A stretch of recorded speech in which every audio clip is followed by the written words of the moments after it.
Welcome back, race fans, for another season here of the Thursday Night Nitro series. Glad to have everyone along with us here for season number 3, race number 1, presented, of course, by Déjà Revél.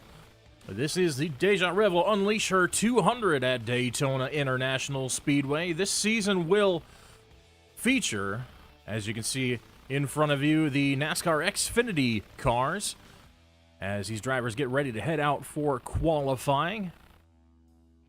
We're going to go over a few things for the race today. 200 miles, 80 laps for these drivers. Drivers will have one fast repair available to them for this race only. And it's good to see a lot of these drivers back for this season. A lot of familiar faces coming back and some new ones throughout the field as well. But a bit of introduction for myself. I'm Adam LaVox here for the Boom Tube. It's broadcasting for the Thursday Night Nitro series for the past 2 seasons, running on our 3rd season now for fall of 2025. Glad to have a lot of new sponsors and things on board with us as well. Of course, Devin Mains Designs being one of them. As before mentioned, a race sponsor is Déjà Revél.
Sorry about that, a bit of an audio issue there. As I was saying, going through our sponsors, Déjà Revél is a sponsor of this evening's race, and we'll be on board for another race this season as well, as we head into the short track portion of our season. But glad to have them on board for our season opener. They're an award-winning boudoir studio where women come to rediscover their power, worth, and beauty through intimate, transformative portrait experiences. They were recently named the Best of York and voted Internationally Best of Boudoir for the 4th year in a row. They don't just take pictures, they help women be seen.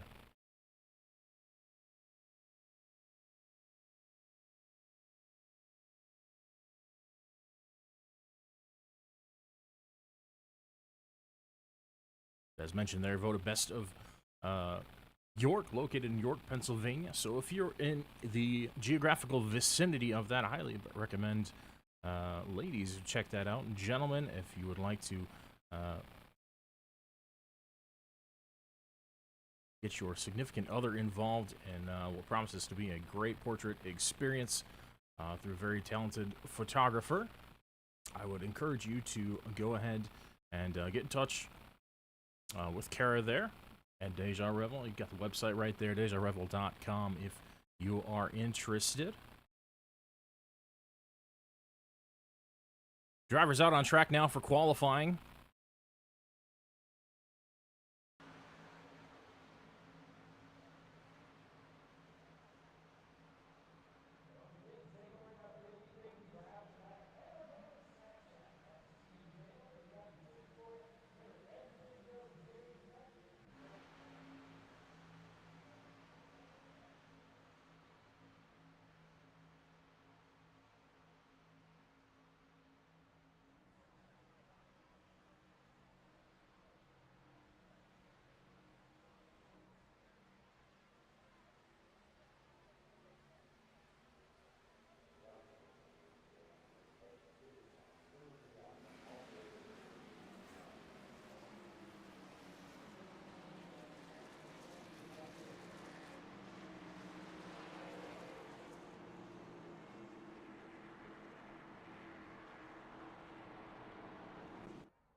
that qualifying session getting wrapped up. We'll go over those results for you in just a moment. Let's try to get this brought up on our screen.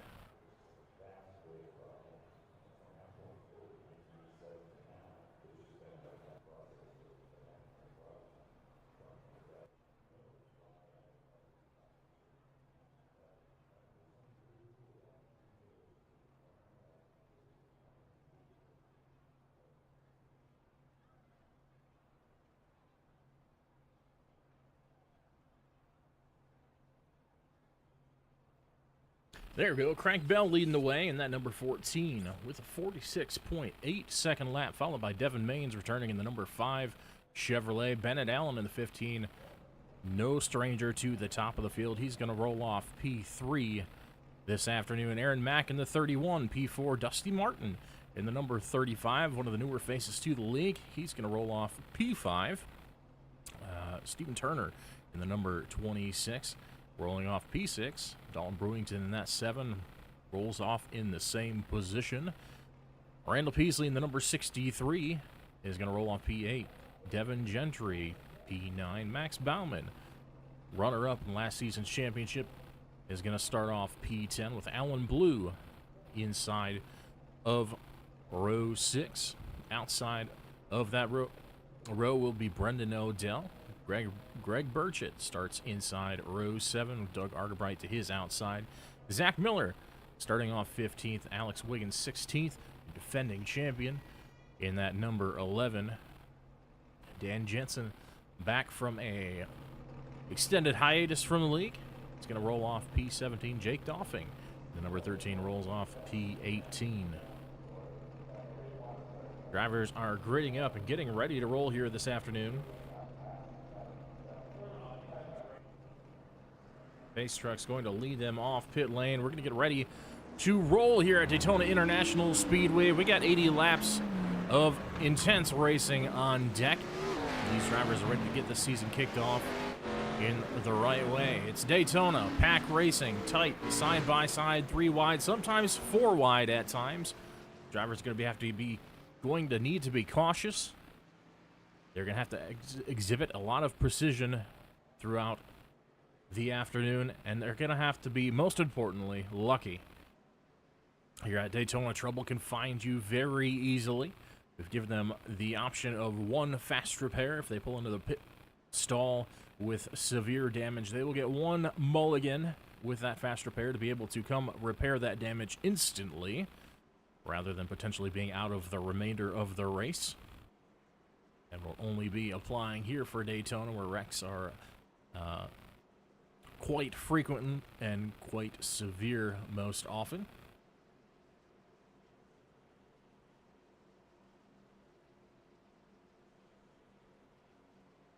So those are going to be the keys to the race. Another thing you mentioned, some teams out here, the team championship this time around for Season 3 is sponsored by Devin Mains Designs. Thank you to Devin Mains. If you're looking for an iRacing paint scheme, as you can see right by that number 5 on the outside of the front row, that is Devin Mains himself, rocking that slick-looking black, white, and gold U.S. Army Esports Chevrolet. If you'd like a top-notch looking paint scheme, go ahead and get in contact with Devin. He can get you set up and looking good. Lights are off on the pace truck. We will be going green next time by. Lights coming back on the pace truck when they extend our pace laps by 1 lap. For those of you unfamiliar with our season format, we have 9 regular season races followed by a cutoff of 6 drivers at the end of that regular season. For the remaining 3 races of the season, those 3 drivers will go on to compete for the championship between themselves. The rest of the drivers will, of course, still be in play, still racing for wins, and the various prizes we have up for grabs this season. But those top 6 drivers will go on to compete for the championship. This is race number 1. It is at Daytona, so if things go haywire, hey, you've got 8 races to make up for lost time here at Daytona, make up for that bad week. So if drivers are going to have trouble, today is the day to have it. Might be a bit of a bummer because this is one race that everybody loves to win. Just, it's one of the best feeling races to win. The first season opener, everybody's eager, everybody's ready to get out there and get after it, but only one driver can come out on top. And we'll find out who that is in 80 laps. Coming through turn 3 and 4 now. Pace truck is going to lead them around and pull off the racetrack. At that point, the race will be under control of our flagman.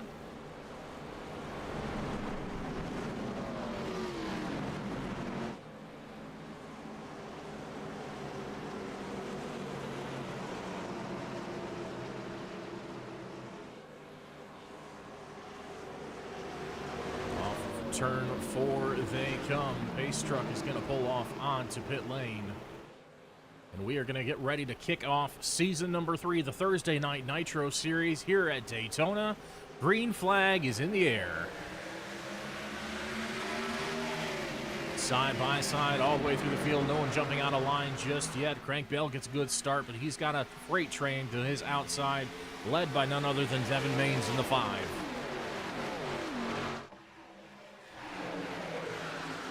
Inside line pulling an early lead. Outside line starting to fragment as we see Turner go to the bottom lane. He wants a piece of that fast line action down on the bottom. Dalton Brewington pulling up in P4 on that bottom lane as well. He's got a good qualifying position and looking to improve on it already. Greg Bell leading the way ahead of a 4-car pack. We got a bit of momentum gathering on that outside. We got Max Bauman. And, you know, I'll take Max Bauman and Randall Peasley in the number 63 head to that outside, trying to bolster their efforts out in that lane. We'll see if they can gather some momentum. It's 4 cars on the top, 5 cars on the bottom. They're drawing neck and neck down in turn 1 and 2. Still even the bottom lane. And Crank Bell pulling a slight advantage down the back straight. Expect that outside lane to resurge a little bit as they come down towards turn 3 and 4, and that they do, drawing even down into 3 and 4. Devin Mains to the outside with Aaron Mack pushing hard on the back bumper of that Chevrolet in the number 31.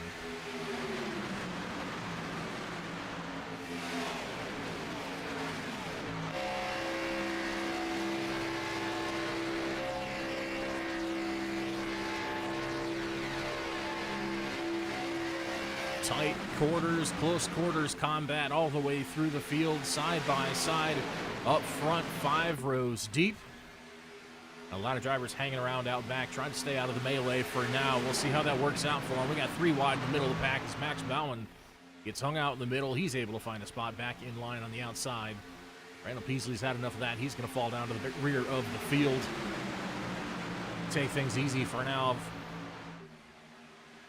Crank Bell assumes control of the outside lane. Move Bennett Allen in the number 15 Ford. That Dale Jarrett tribute scheme, he's going to drop back to the rear of the field as well. He says, I don't want to be out front.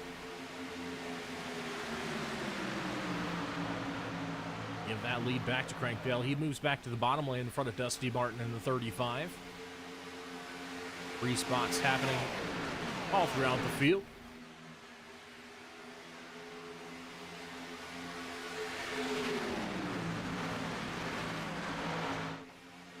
This long race, these drivers are going to have to be patient. Some of these drivers thinking about fuel mileage. If it comes down to a fuel mileage race, the front is not where you want to be. That front driver in each lane is full throttle. They're going as fast as that car will possibly go, using all the fuel it can possibly use. Everyone behind them at a bit of an advantage in that department. As the draft, that air being sliced through by that lead car gives them a fuel mileage advantage. Most of these drivers behind only running half to 3/4 throttle.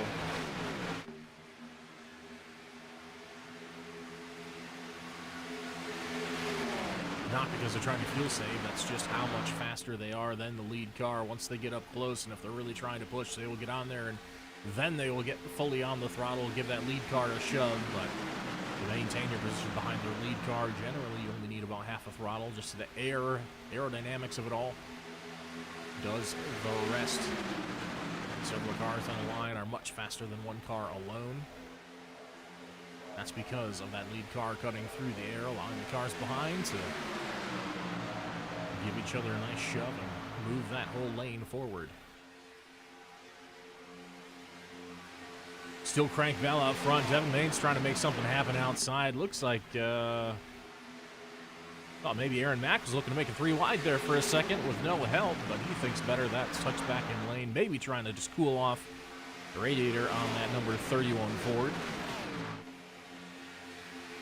That is another thing these drivers have to be conscious of. Those water temperatures get pretty high. You don't want to overheat your engine and potentially blow your engine in front of the whole field. That would not be ideal for anybody, especially not your chances of winning the race. A little bit squirrely on the bottom lane. Devin Mains comes down to side draft, but thinks better of it. It's threesome on the top side, trying to make things work. Not quite happening yet. Able to break even, not quite able to pull ahead yet, but now Steven Turner dropped off that bottom lane just a little bit. Let's see if that gives enough of an advantage to the outside lane for them to be able to pull ahead. Single file most of the way back. It's a 3-row battle here up front. A lot of drivers choosing to take it easy, make it safe for the first part of this race. It is a long race here at Daytona with 80 laps to survive. As you see a big switch up. No, we see potentially the 35. Yeah, 35 blew up. Got to bring out our first caution of the evening. Dusty Martin, unfortunately, puts on an excellent display of what happens if you don't keep that radiator cool. If you're pushing on that car in front of you too long, those temperatures get too hot and his engine will expire. Police truck's going to come around and collect the field for our first caution here on lap number 8. We said it's a long race, and I think those drivers toward the rear of the field were definitely wise to drop back and stay out of that, avoid any potential damage.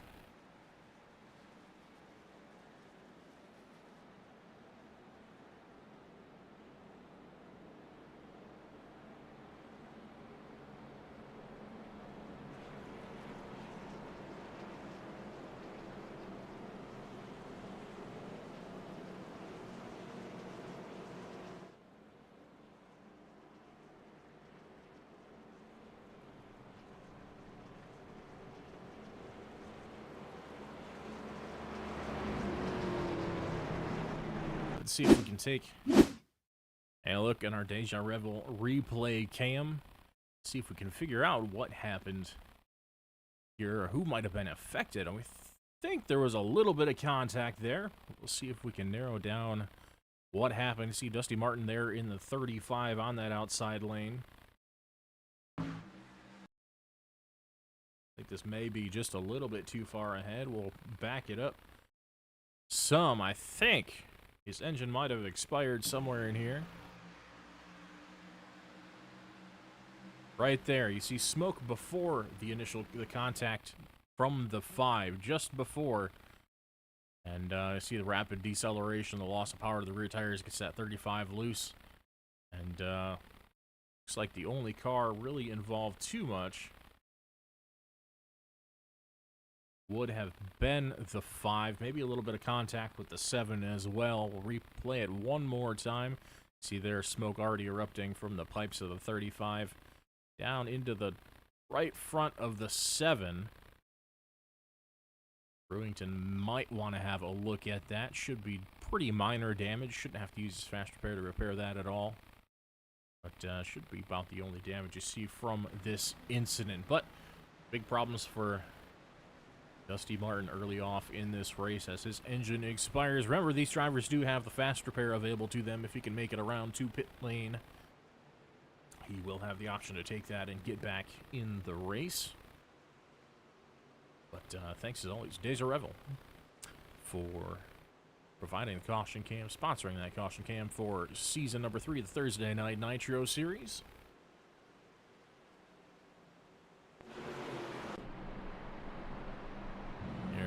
on board with Dusty Martin. Back in it, engine sounds pretty good again.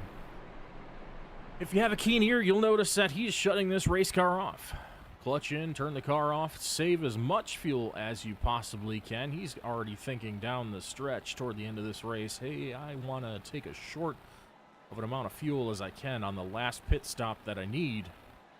And that might help me leapfrog a couple guys, myself some track position towards the end of this thing.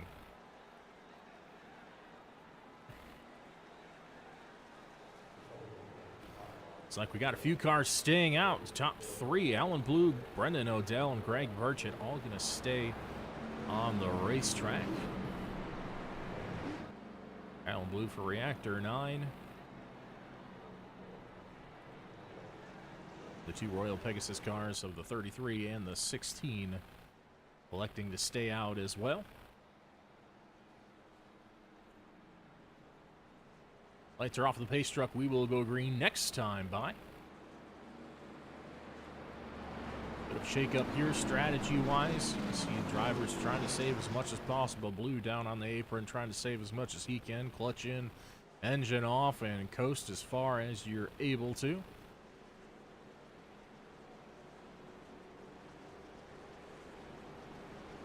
Definitely going to want to do that as he's going to be the leader of this pack, and he's going to be running wide open. We'll see how that works out for him because he is in a slightly worse fuel position than the rest of the cars behind.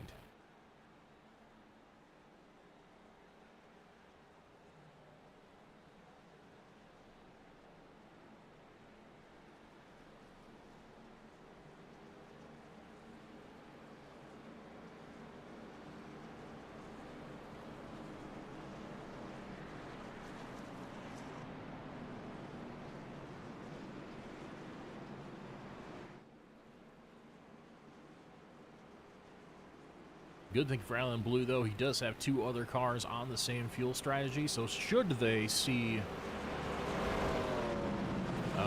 no caution flag between now and the time that they get low on fuel, all three of them can pit together and still maintain some kind of speed when they come back out on the racetrack, being able to run together.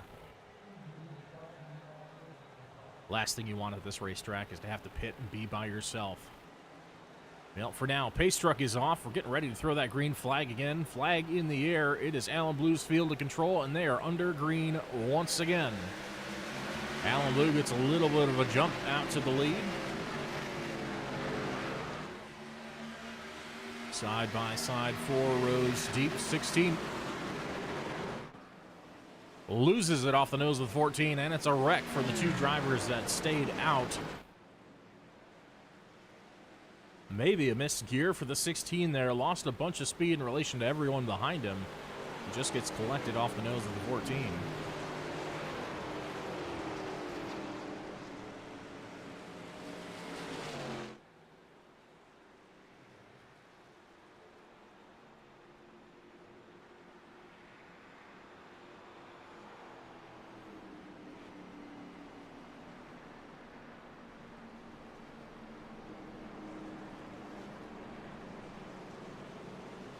Go ahead and take a look at our replay cam once again. See if we can deduce what happened. Keep an eye on the 16 and the 14 in that outside lane. 16 just does not accelerate like the others. 14 goes to give a push, and I think maybe the 16 just in the wrong gear or something loses the rear end of that car and unfortunately gets taken out as well as his teammate Greg Burchett in the 33. An unfortunate bit of collateral damage for him as he gets caught up in the wreck by his teammate as well.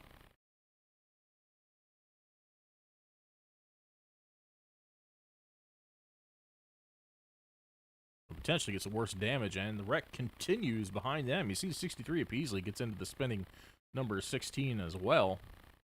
Something we didn't catch on the initial replay. 16 still out of control, comes down the racetrack, probably thinking he's getting out of the way.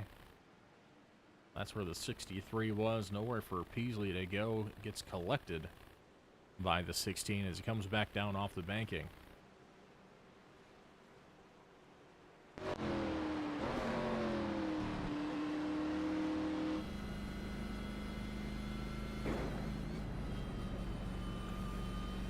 Well, that leaves Alan Blue still out front in the 23. A little less favorable conditions for him, as now he's on this fuel strategy by himself, as we'll see the other two Royal Pegasus Motorsports teammates, a 16 and a 33, head to pit lane for damage repair and, of course, for tires and fuel. Speaking of tires, handling might actually come into play a little bit for these Xfinity cars.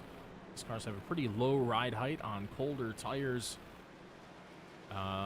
These cars just tend to bottom out a little bit in the corners. These drivers have to be really careful how they approach the entry to corners, because the track wear mount in the rear end can drag on the racing surface.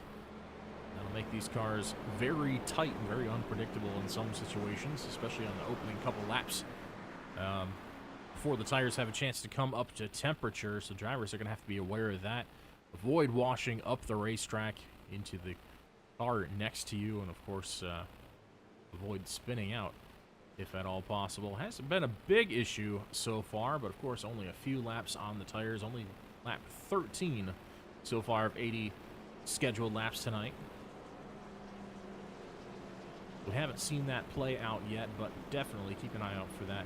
Once things get a little bit hairy towards the end of the race, and late race restart might prove to be very interesting for some of these drivers, as these cars can be a little bit out of control when the tires are still cold.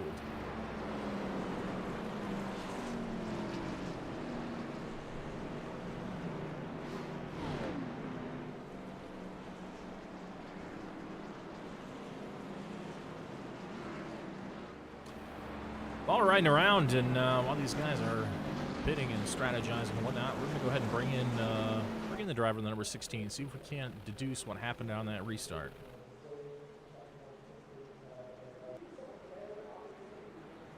What the fuck? Hey, Hello? Brendan, it's Adam Levox up in the booth. Just thought we'd grab a little bit of a insight from you, see what happened on that last restart there. So from my point of view, I mean, I was full throttle, and I don't know what happened as far as if 14 was just going faster than me or what, but it looked like he went to push and just caught the left rear a little bit. All right, there you have it from the man himself, driving the number 16, but he's got that fast repair in his back pocket. Did you end up taking that for this, or was it pretty incidental damage? No, I mean, about 2 minutes of repairs, but we'll get that through. I'm sure there's going to be another caution somewhere. All So right. we'll see how that plays out. Absolutely. Thanks for your time. Good luck out there. Yeah, I appreciate it.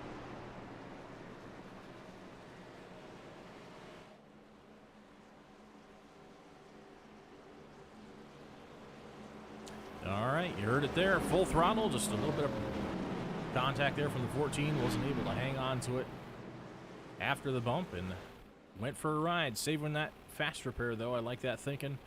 Still a long ways to go in this race. Anything can happen between now and the end. Definitely prefer to save that if you can and just fix what needs fixing on that race car slowly but surely. It looks like mostly rear end damage, so it probably shouldn't affect his speed all that much. But we'll see how things pan out for the driver of the 16. This restart's going to be the number 7 leading him to the line, I believe. Possibly. It's either him or Alan Blue. I'm not sure who ended up first at the timing line. Scoring is showing me Dalton Brewington in the 7 at the moment. But we will find out momentarily as they get ready to start. And we have wrecking in the rear of the field. Not sure what's going on here.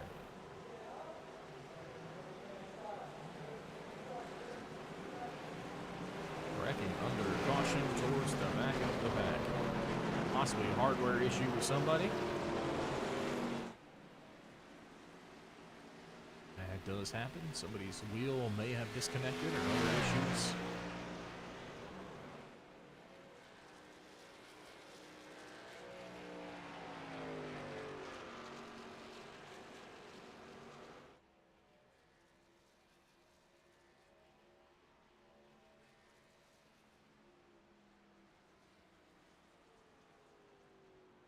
But, as always, we can hit our TNN replay cam, or sorry, Déjà Revél replay cam, and have a look at what happened.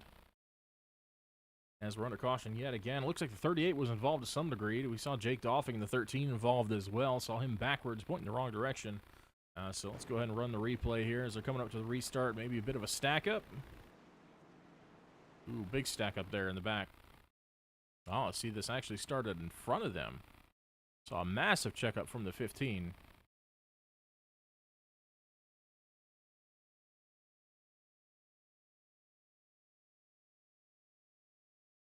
And it looks like 38 just gets run over from behind as he's trying to avoid the car in front of him.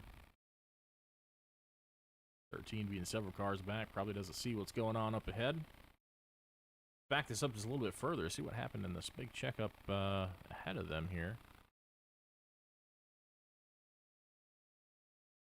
Well, 15 of Bennett Allen was involved to some degree.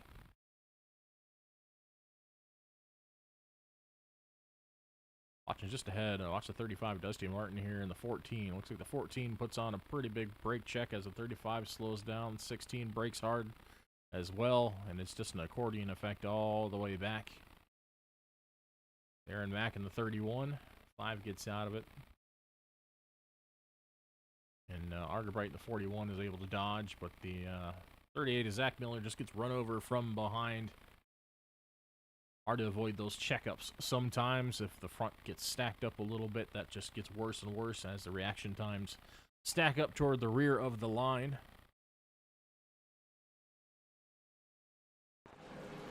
But gonna have a quick caution here. Hopefully get everyone rolling again soon. Nobody should have too bad a damage from that incident. Just looks like got spun out a little bit. Light damage, if anything.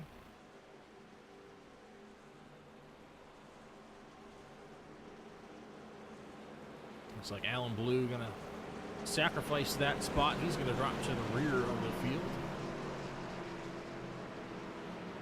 Still has not come in for a pit stop.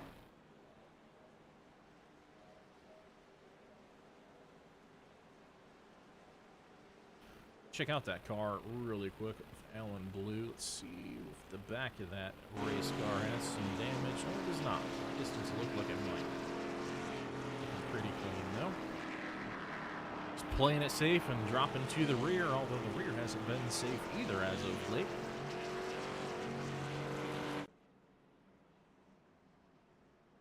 Max Bowlen is going to lead him to the start this time.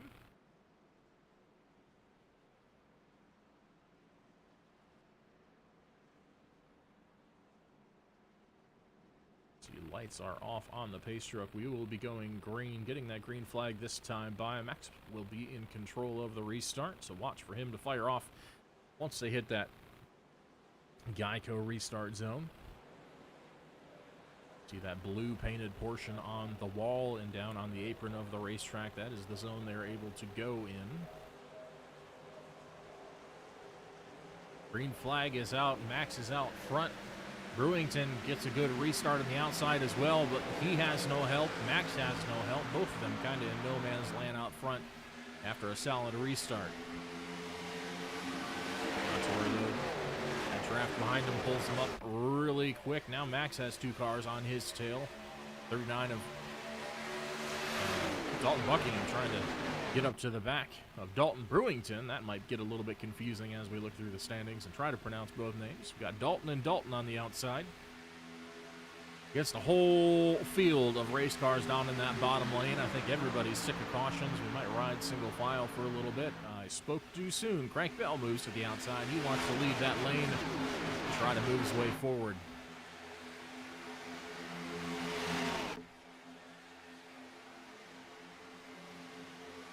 Mains sticks it in front of the number 7, slotting his way into line. Trying to work his way forward. That they will. That 4-car Tango on the outside. Oh.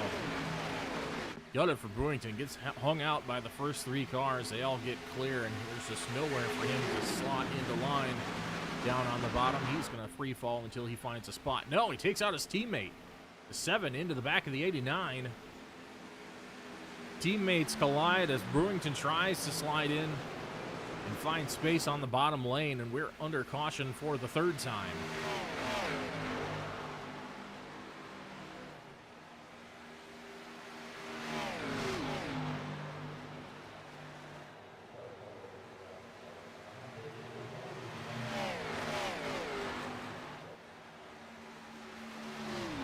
Take a look back at our replay cam once again. Replay cam getting used every other lap, it seems. Go ahead and get on that blimp cam from above, keeping an eye on that number 7, trying to slide in line. It looks like behind the 89, it should be 89 of Max Bauman, showing us 00 for this week. Gonna go ahead and roll this in slow motion. I think just a matter of him not quite being clear. Tries to slide into line a little too soon. Great view from our blimp cam. High up above the action. Yep, just comes down a little bit too soon. And it looks like maybe a little bit of net code at play as well. You'll note, as we play it in slow motion, there wasn't quite contact. You see there's still a healthy gap. About a foot gap in between those two race cars. Sometimes the iRacing calculations just get that wrong, or network issues get cause conflicts in the software, which can lead to misjudgments in contacting the cars. So the likelihood is they did not actually come into contact, just got close to the rear end, and a bit of network issue happened to cause disaster for both cars. Let's go ahead and roll the tape and see the end result. We see Max, unfortunately, goes head end first into the wall, sticks it hard into the wall. Oh, 39 of Buckingham gets a big piece of it as well. That's bad for all three of these cars. Hopefully just the three involved. Buckingham was able to keep going pretty decently, but the 7 and the 89 both going to have extensive damage, especially that 89. Looks like the engine is also hurt on the front on that race car. So, going to have to use the fast repair. Hopefully, he can lip it all the way around to the pits. Looks like he's going to crab walk it all the way back. Front end of that race car, not looking great. That car would look right at home on a dirt track, but that's not quite the setup you want here at Daytona.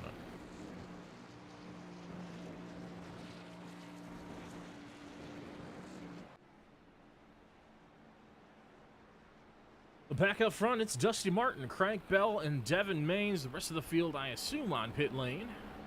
There we go, back there. Everyone getting stacked up. Top 3. Last pit on lap 12 for the top 2, and lap 13 for Devin Mains in the 5. Everyone else behind comes down for fuel. Getting every last drop in the tank that they can manage to try to make this thing work out for them as best they can toward the end.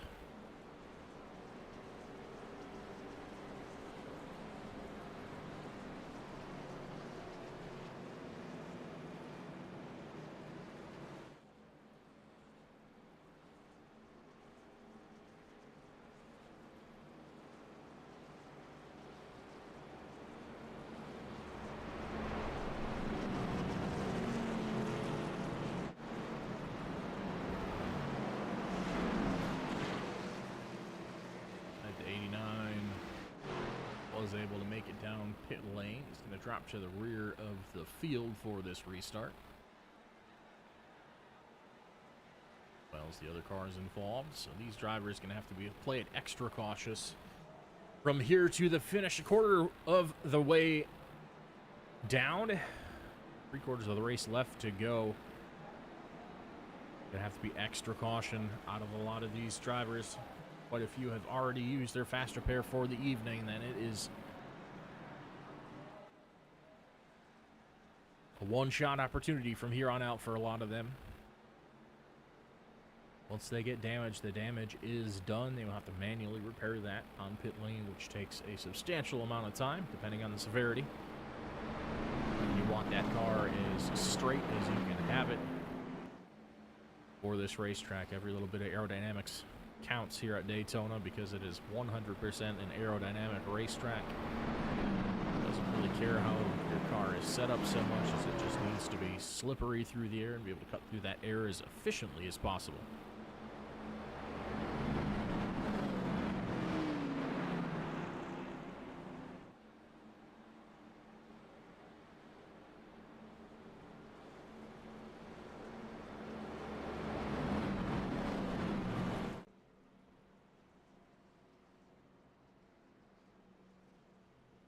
So it'll be Dusty Martin at 35, leading him to the start on that bottom lane with Craig Bell to his outside, Devin Mains inside row 2, and Bennett Allen back up in the top 5. He'll start outside row 2.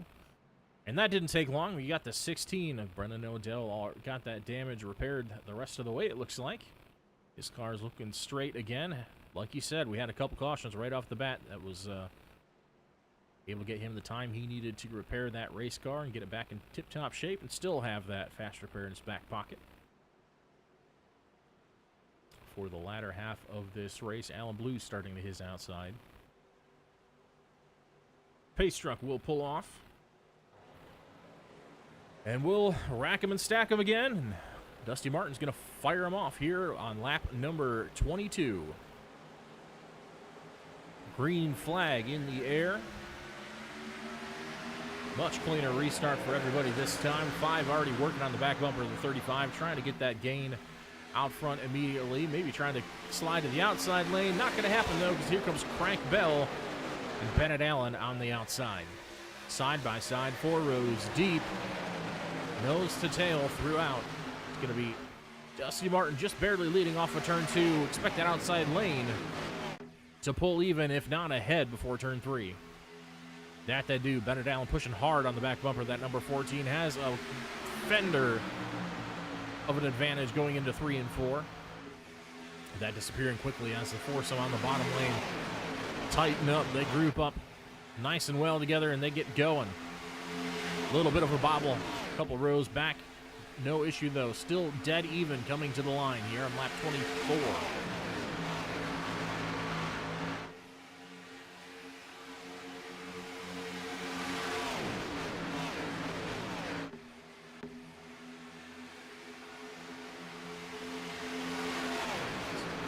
Still side by side. Things getting real racing. We got 5 cars, 6 cars now to the outside lane. Things are starting to turn into a race here. Everyone tired of the fuel conservation already.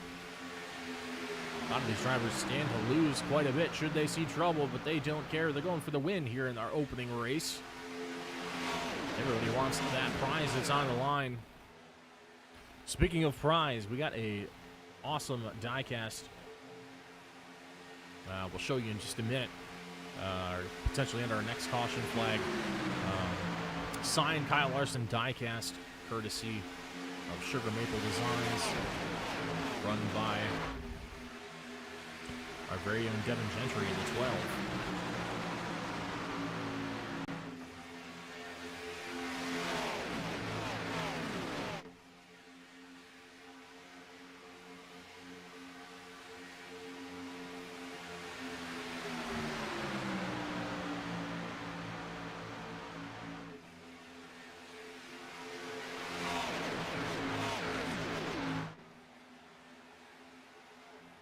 Still side by side up front. Dusty Martin, Devin Mains starting to pull a slight advantage on that inside lane. Frank Bell and company hanging tight on the outside. They have a really tight ship going up top.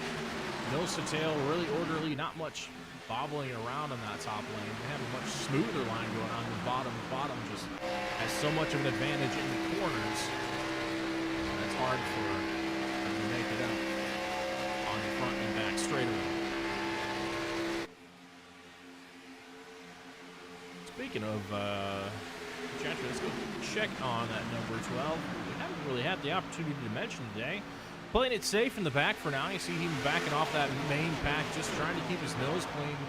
Hanging out with the rest of the cars back here, who I think are just kind of waiting things out. Expecting another caution to come any time now. Right around. Keep the nose clean in the 12. Hasn't been involved in anything sticky so far today. That's Sugar Maple Designs. Ford is surprised it's at the end, saving the best for last. Just trying to keep the nose clean, save fuel, doing everything he needs to do. But out front, it's still a battle and a half. Dusty Martin still maintains the lead, but that 14's coming on the outside.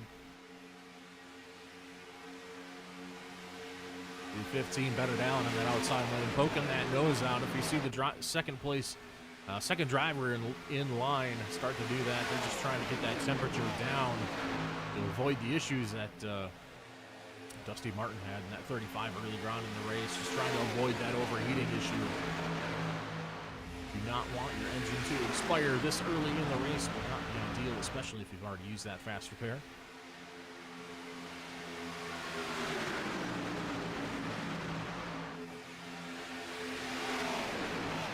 So both those second line cars, the 5 start to stick that nose out a little bit in the corners as well, trying to get some air fed into that radiator of his Chevrolet.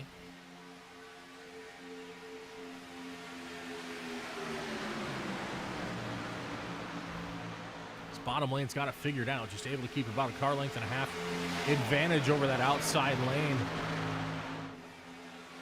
And again, a lot more cars in line on the bottom as well. Every car you can stack onto that lane helps that speed as long as you're staying single file.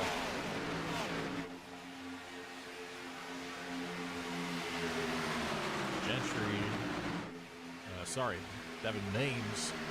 Ooh, almost a little contact with 14. Maybe comes up a little too high unintentionally. We talked about those track bars dragging on the back end of these race cars. As the tires wear, we get some more laps on these tires.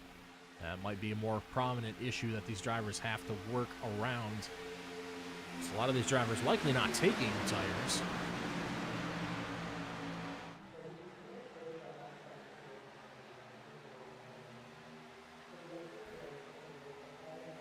Opting to just go for fuel, as normally you don't need tires too badly at a super speedway, but these Xfinity cars can be a bit of a handful. Once the tires wear down a little bit, you got to put a lot of wheel into the race car to keep it down there once that track bar starts dragging. And these cars get down in the corner. Especially in traffic. If you got a few cars ahead of you, your third or fourth car in line, you don't have that downforce on the nose of the race car to plant it down in the racetrack, so it really does not want to turn, so you're having to put that much more wheel into it to fight that thing to stay in lane. And outside lane starting to gain some numbers, up to 6 cars now. They just don't have quite the tightness of the top 4 on the bottom lane. Once they get organized, expect that outside lane to start moving. Oh, or expect the bottom lane to start abandoning ship. You see the 16. Brendan Odell making moves to the outside. He says, I'll leave that lane. Which Alan Blue responds with abandoning ship and jumping down to the bottom lane. He says, okay, I'll take your spot down there if you don't want it. It's a 5-car breakaway out front now, mostly single file throughout the field. 16 got hung out to dry, and he is dropping like a rock. For now, it's still Dusty Martin out front in the 35 RST Woodworks Chevrolet Camaro.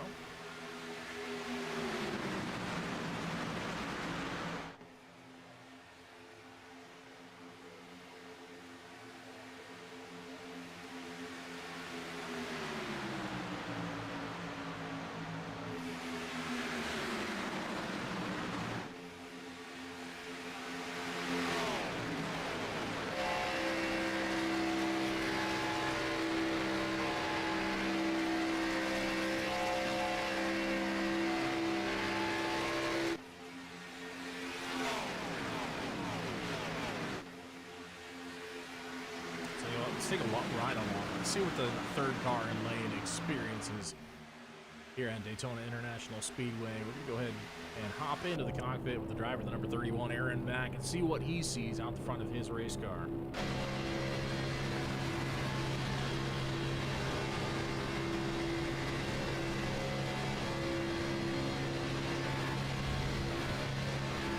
Notice if something happens in front of the car ahead of you, you really can't see very much. If that 5 pulls back down into line behind the 35, 31's kind of got to trust him to react properly to whatever happens in front.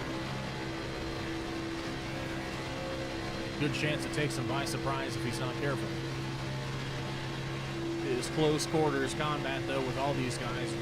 Take a look on the board, the 5. He's going to be even closer with the number 35. He'll get right up on the back bumper in that 35 on the straightaways. And you see right here as he gives a push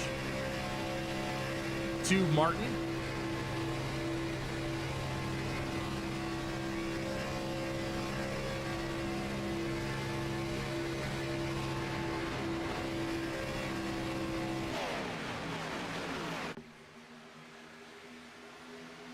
Everybody wanting to put some laps behind them, trying to keep things tidy for now. Single file all the way back through the field. Nobody looking to jump out of line just yet.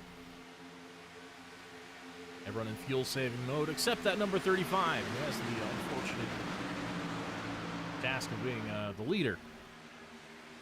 Bear in mind, the top 2 cars, as well as number 14, Crank Bell. That would be that green car, 4th car in line. They last came down on lap 12.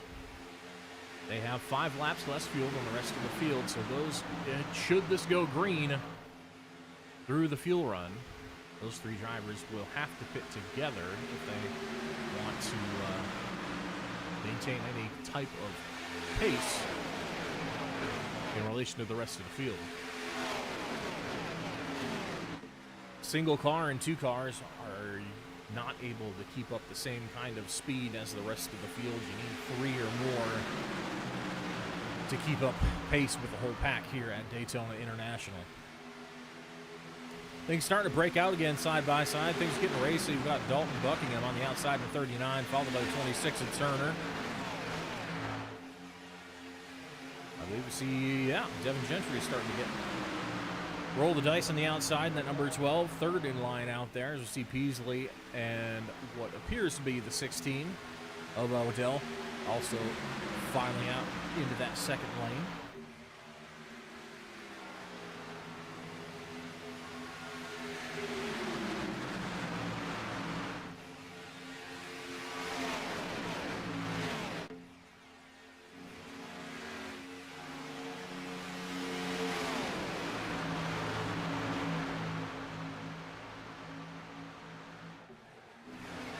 Troubles there on the outside lane, not quite able to get bunched up like they need to be. Maybe some frustration for some of those drivers. As a lead car in the pack, you definitely have to have really smooth driving as they come up on some lack of traffic. That'll be the 38 of Miller going another lap down, going 1 lap down to the field. That's going to kind of scatter everybody. Top spots, single file out through the field, still trying to work their way around the 38. He got himself up to speed. Now we're 3 wide back there.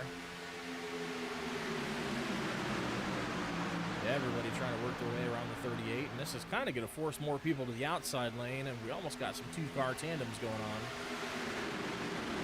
here in the back of the field.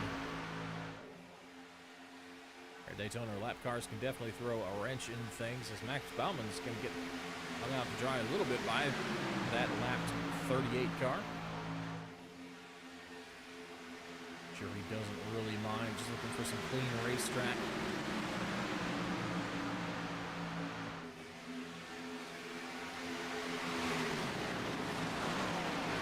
Trying to make it to the finish at this point. Keep in mind, Max Bauman has to be safe because he's already used that faster there. Out front, still Dusty Martin, single file.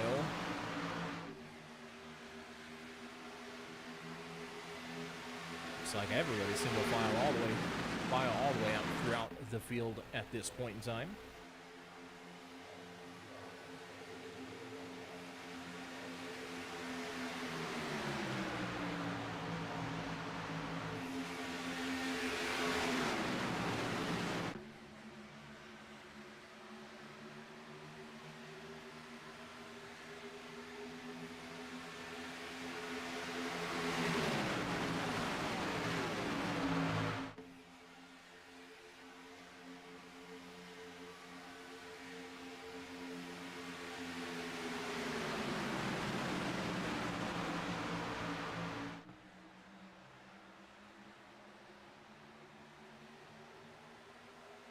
Still single file, nose to tail through the field. I take that back.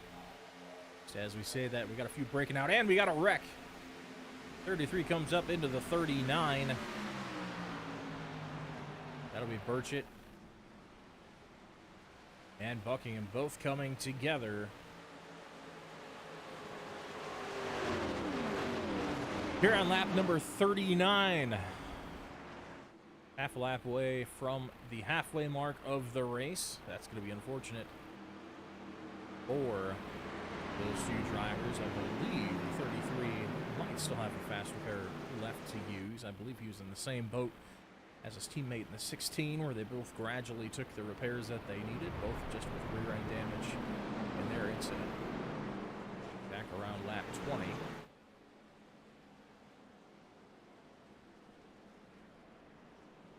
That's going to bring us behind the pace truck one more time. Expect everybody to come down to take tires and fuel.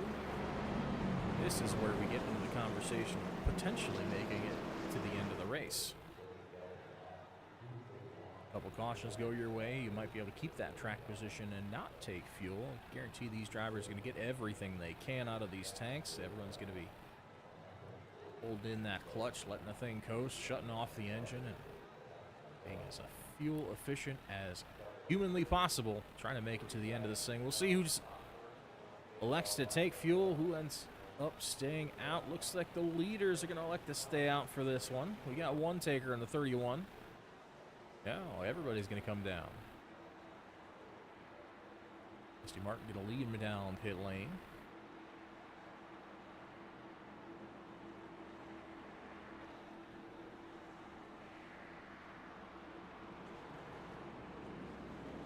Still sitting there with damage. Maybe did not have that fast repair left. Have to fix things the old-fashioned way.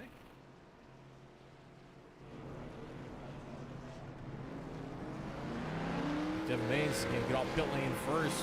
Extended stop here for the 14.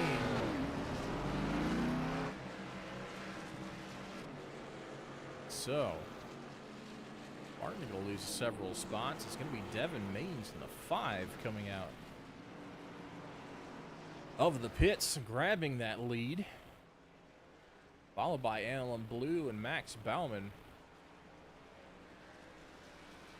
Bauman electing to roll the dice. Remember, he doesn't have that fast repair left if he's going to battle it up front. Have to be extremely cautious in that number 89 to keep things out of trouble.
Lights are off on the pace truck, getting ready to go green once again.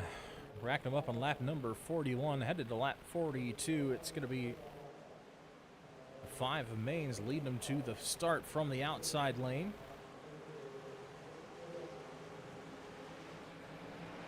Green flag in the air. Good launch for Mains on the outside. He's got no help. Let's see if he stays on the outside lane or shifts down to lead that stronger inside lane. I say that, but now we got more cars jumping out of line to that outside row. The 15 of Bennett Allen gets hung on to dry. Not enough room to slide in line in front of the 23. Right now it's a 2-car breakout out front. The 5 and the 35 out front. And there's a threesome on the outside. Coming to take that lead.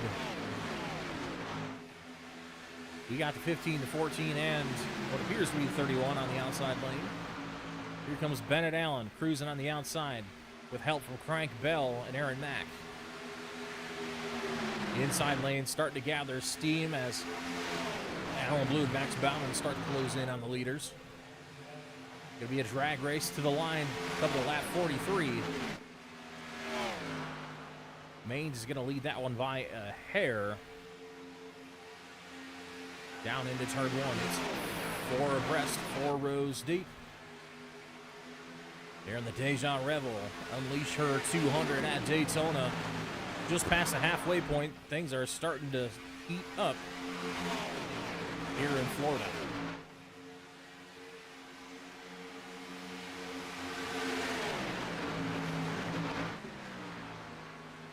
Bottom line continues to hold it together well, pretty strong on the outside. We got turn on the outside lane, starting to fall back a little bit.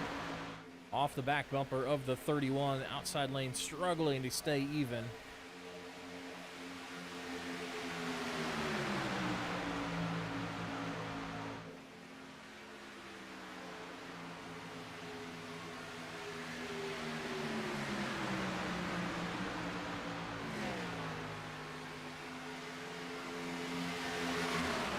If you think this looks racy, you haven't seen anything yet. Things will definitely get cranked up another notch or two as we approach the end of the race.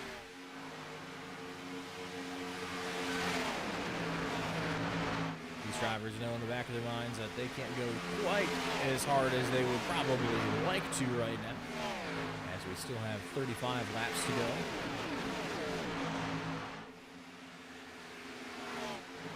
Inside lane for now. We got a lap car we're going to have to contend with soon. That's going to be the lap car of Greg Burchett. Finally came out of pits from his extended service.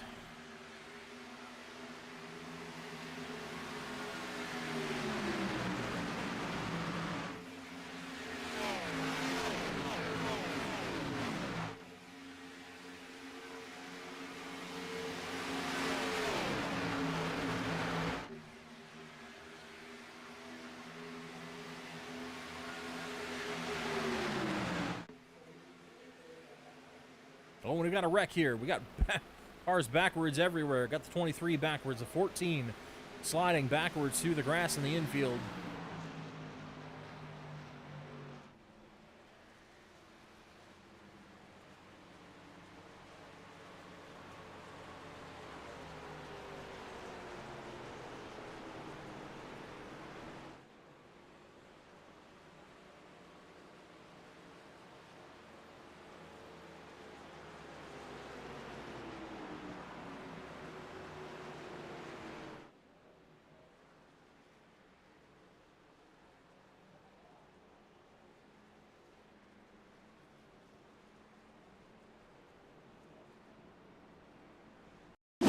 Look back at the replay here.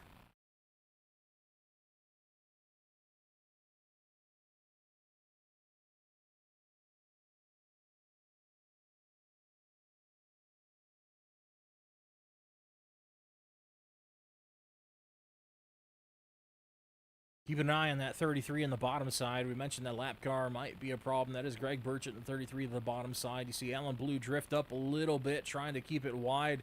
Gets into the 14 and the 31, ends up turning the 14. Who then just goes for a ride, backs it into the 33. And both these drivers struggle to collect their race cars after the fact. Oh, and unfortunately, looks like Turner might have got a little bit of damage. Maybe not much. Very light contact from the 31. Good heads-up driving by Aaron Mack to prevent any further damage to his car or the 26. Alan Blue's car largely intact as well. Just went for an unfortunate ride. It's going to cost him some track position.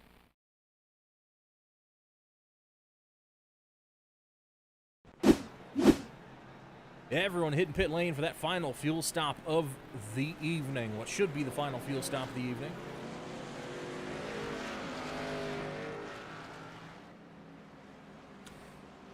I mentioned under the next caution, we go over what these drivers are racing for besides points this evening. And that is a signed Kyle Larson Chevrolet Camaro die-cast, courtesy of Sugar Maple Designs. And Devin Gentry, thanks to him for providing several die-casts to be giving out throughout this season. We'll have more info on those as he decides which races they will be assigned to. But shout out to him and Sugar Maple Designs. You can find them at sugarmapleservices.com and on Facebook as well.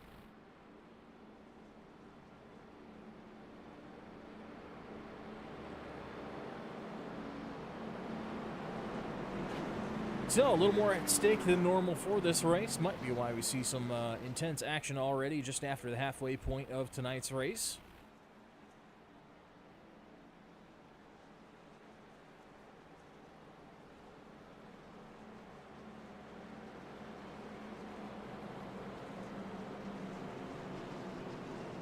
Now, someone we haven't seen up front yet tonight. We got a few drivers up front we haven't seen. We got the 13. Jake Dolphing sitting there in second, and Doug Arterbright back after quite a few races last season. Finds himself back out front. That Hot Wheels, good-looking Hot Wheels Toyota Supra.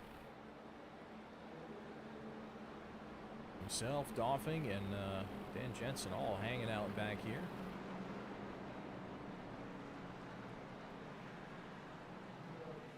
Giving up that track, or opting to stay out. They last pit on the last caution at lap 40, so very similar fuel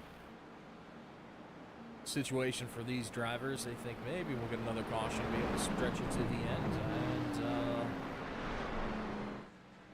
if the trend continues, I don't doubt that.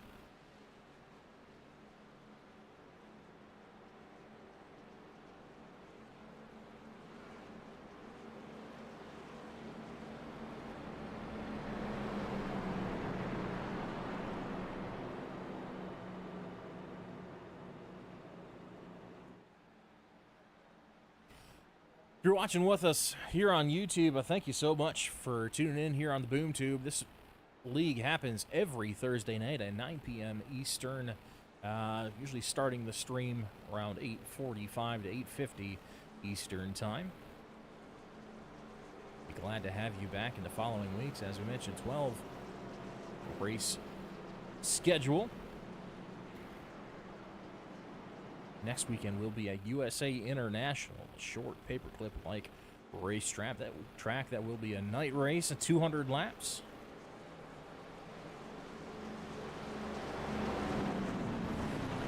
Ready to fire off once again. Everyone dropping down into second gear, getting lined up nose to tail, trying to find your dancing partner for this next run of the race. Here we go. Pace lights are off on the pace truck. Expect that to hit pit lane, and we're going to get ready to send them one more time here on lap number 48. Doug Arterbright leads them to the start. In the restart zone, they fire off on the inside lane. Arterbright out to a big start. 35 gets a bad restart, kind of holds up that whole inside lane. That's going to clear the 13 to slide down in front. Good bit of heads-up driving there by the 13, able to put himself in an advantageous position to the inside lane. We got a two-car tango to the outside. That's going to be Turner and Mains trying to make things happen. Only two cars. We'll see what they're able to do. Might take some side drafting, which incurs more risk, but They're not going to have to do that. They got more cars sliding to that outside. We got the 35 car. He's going to abandon that inside lane, slide in front of the 29 of Jensen.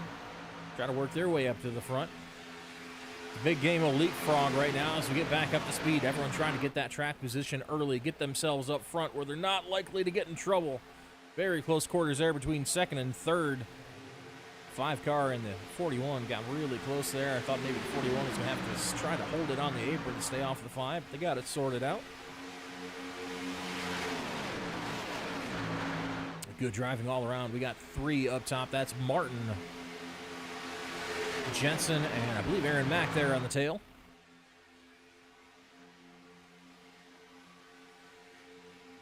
Bennett Allen still with a 2-car length advantage, being shoved like mad by that 5 car. That 5 car has been a solid pusher all day. Devin Mains seems to be able to time those little breathers where he gets out of line to keep that car cool, and he seems to be able to lock onto that bumper as soon as they come off the corner and just stay there and push longer and harder than pretty much anyone else in the field. So if I was any of these guys, I'd want that number 5 behind me once it comes down to the wire.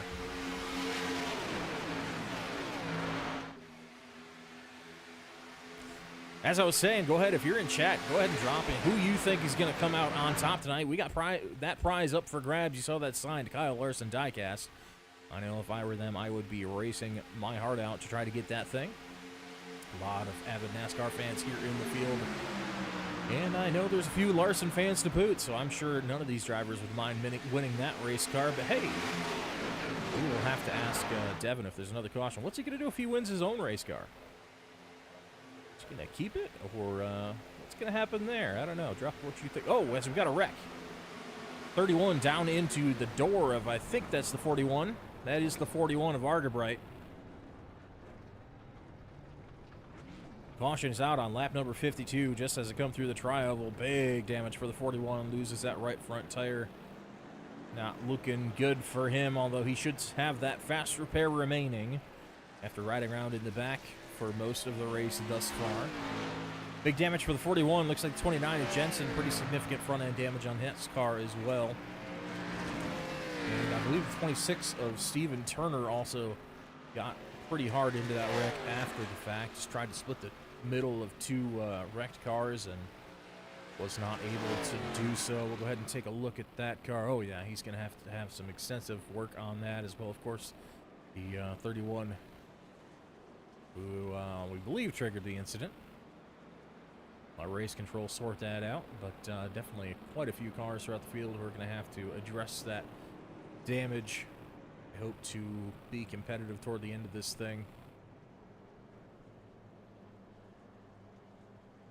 Well, if they could make it now, we mentioned the guys who stayed out, although a couple of them ended up in that wreck. The 29, those were the guys who stayed out. He ended up involved.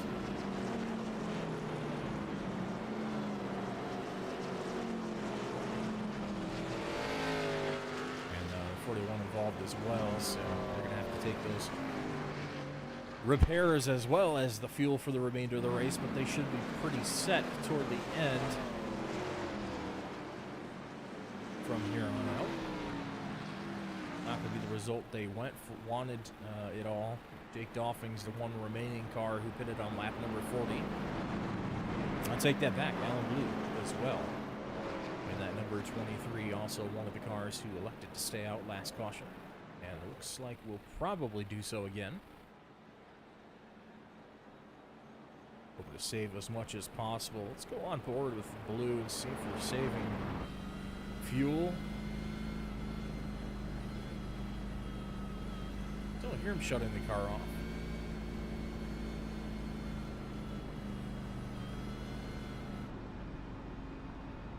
On board with 13 now. Well, like business as usual for both of them. Not really worried too much about fuel savings. Must be able to make it pretty close to the end. At least have confidence enough that there'll be another caution or two to get them there.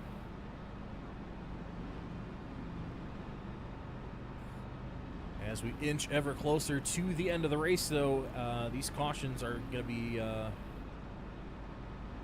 going to want this track position is going to be of more and more value. You're going to have less time to work yourself up there, and ideally you'd want to be out front where there's probably going to be less issues to deal with, as you aren't going 2 or 3 wide as they do back in the 4th or 5th rows of traffic. At least not yet. Toward the end of the race, we definitely expect to see that, but usually you're just seeing that at this point in the race where people are shuffling around for position, trying to set themselves up for the long run, and occasionally it just doesn't work out.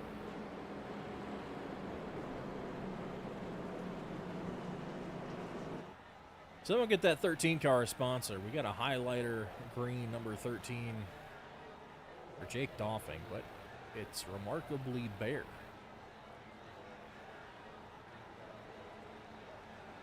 See what he comes up with for next week. Maybe he's just looking for the publicity. That's his ploy.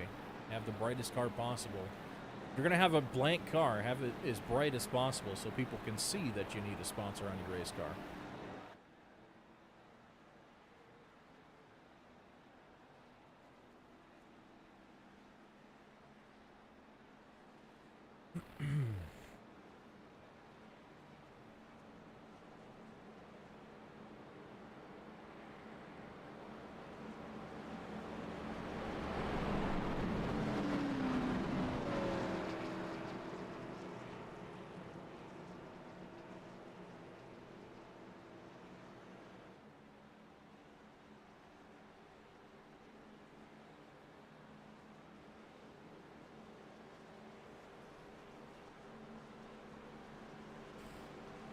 And for those of you out there who are in the iRacing community and would like to get involved in the league, I always forget to mention this in a timely fashion, but if you'd like to get involved, go ahead and hit up Thursday Night Nitro, either on Facebook or Instagram. We can get you an invite to the league, to the Discord, hang out with a lot of these guys, a lot of active and former military in here, mostly Army guys.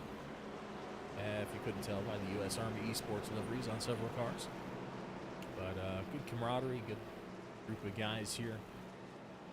Putting on some good racing here on Thursday nights. Expect to see a couple drivers returning who just had other obligations for the season opener, but we expect a couple more to trickle in throughout the season, so we should have some entertaining racing to provide everyone out there on YouTube for the duration of the season. It's going to be the 12 of Bennett Allen and the 35, Dustin Martin, leading them to the green flag. On lap number 54, we are closing in on the end of this race. Just 25 laps to go at the line.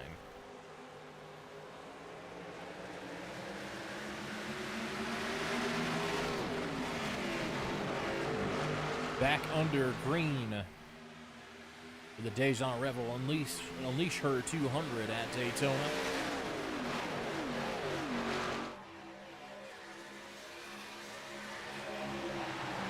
Looks like Doffing trying to slide back toward the rear. Doesn't want any of this action just yet. Going to bide his time to the end. It's still a deceptively long way to go here at this 2.5 mile speedway. Lap time still approaching 50 seconds per lap. Around 46 to 47 seconds on average. So still a pretty long time to go in this race. So you want to keep the nose clean until the point where you got to go for broke.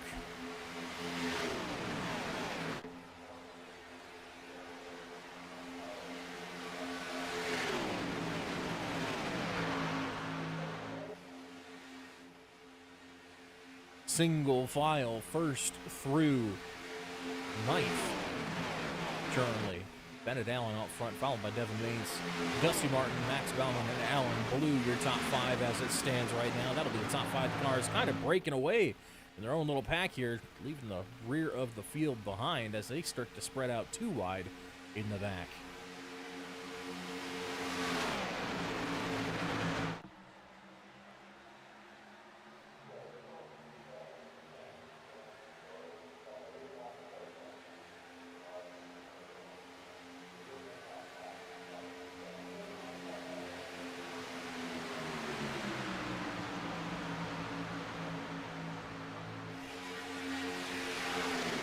Nose to tail, and the rest of the field starting to sort it out as well. Ooh, a little bit of contact there by the 89 to the 35.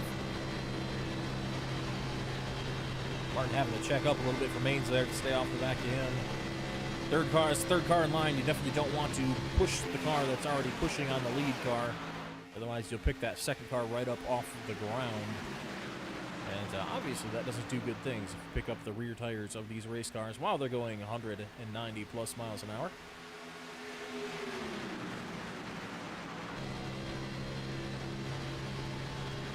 Allen with a clear track ahead, but he's got a hungry field behind him. It's a matter of when everybody will break out of line and try to make those passes happen. Right now, most of the field content to ride. Here we go, as soon as I say it.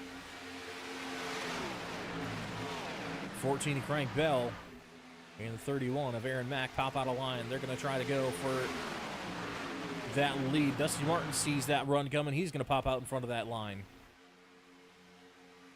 Outside lane beginning to form again. 3 cars on the outside, 3 cars on the inside. They're neck and neck as they enter 3 and 4.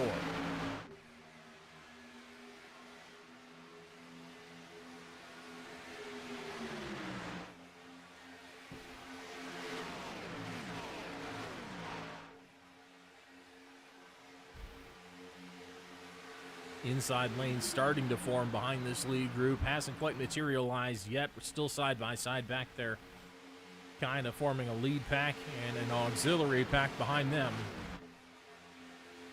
Right now, it's Bennett out front, showing the way in that number 15.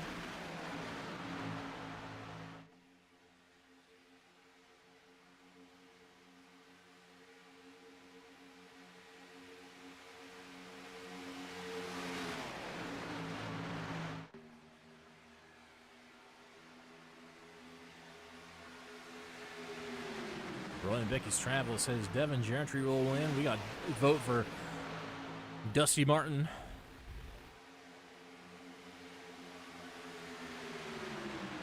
And a vote, of course, for Jake Doffing, the number 13. He's playing it safe for now. We see him lurking back there in that inside lane. We've seen speed out of that 13. If he can find the right partners to work with toward the end of this thing, I think he's got a shot.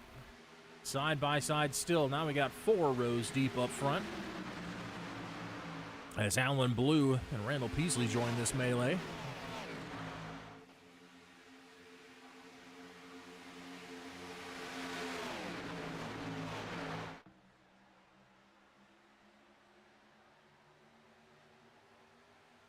Nose to tail, Max Bauman's still sticking with it up here in front. Remember, he's had high risk. He's already used that faster pair. Anything that happens to that number 00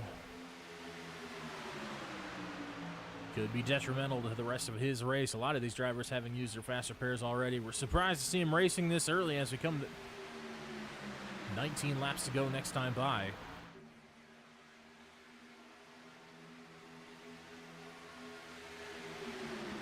See that 5. Devin Mains starting to lay off the bumper of the 15 just a little bit, trying to cool that Chevrolet down.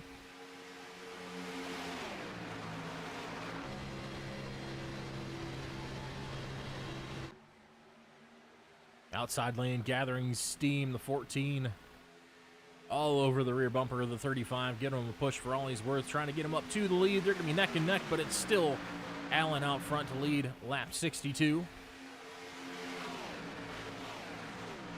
Now switching spaces, neck and neck out front, 35 with a nose advantage into 1 and 2. Inside lane usually getting that advantage through the corners, but then you see the outside surge forward with the additional momentum off the higher banking on the outside lane, shooting them down that front stretch even quicker.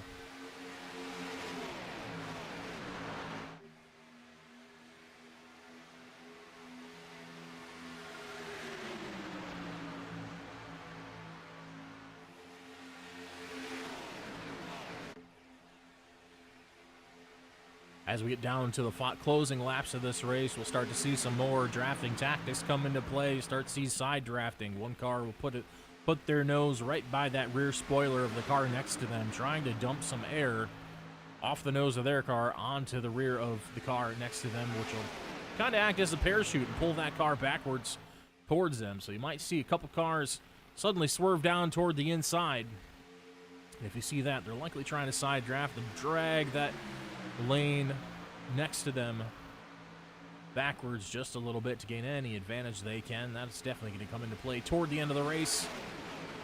Maybe a little bit early for that. Seems like everyone's being pretty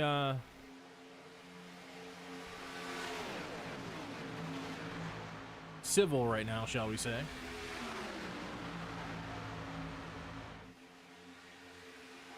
Starting to get single file on that inside lane, outside lane spreading out quite a bit. Just the 15 and 35 left, expecting that 35 to maybe drop down in line on the bottom. Not going to happen. Alan Blue closes the door there. 31 of Aaron Mack trying to catch the bumper of the 35. Not quite close enough to make it happen. He's getting dragged back by the 63 of Beasley.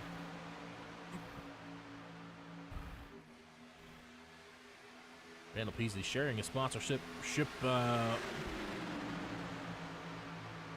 with the namesake of our race, has Déjà Revél on board that number 63 Chevy for this week.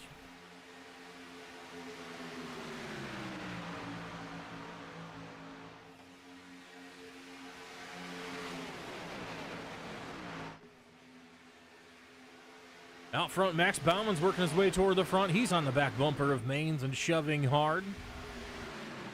Two-car breakaway up front. Alan Blue trying to get back to the bumper on that inside lane, close up that gap.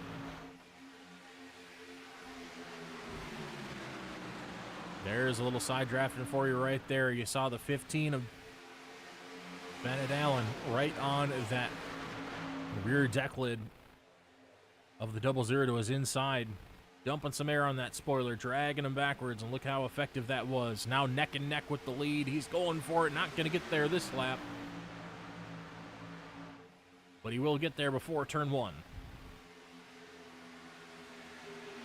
15 to go here at Daytona. Time is running out. All these drivers are running through the scenarios in their head. Who are they going to work with? How long can they push? Some of these drivers are going to start pushing the guys in front of them just to see how long that engine can stay cool. How much time do I have? How much time can I stay locked on the guy in front of me before I have to get this engine cooled down? Can I make it one lap? Maybe 2 laps? How long can I stay locked on here without blowing the thing up? You know, some of these guys are going to get really close toward the end. They're going to be testing the waters right now. What you're seeing is preparation for the final 5 laps or so. See, some guys who haven't really been up here pushing other people, they're going to start to lay that bumper to the car ahead, trying to figure some of this out, gathering a little bit of data in their minds of what they can and can't do once it comes down to a couple laps to go. We saw a bad shove there by somebody. That's going to shuffle the 00, Max Bauman, out of line. That puts him back a few spots. We're right back with Alan Blue here. The rest of the field back here still biding their time. I think they're pretty confident we're going to see another caution. And the way the racing has been the last couple laps, I tend to agree with the rest of the guys back there. We still got the 13 of Doffing lurking back there. We got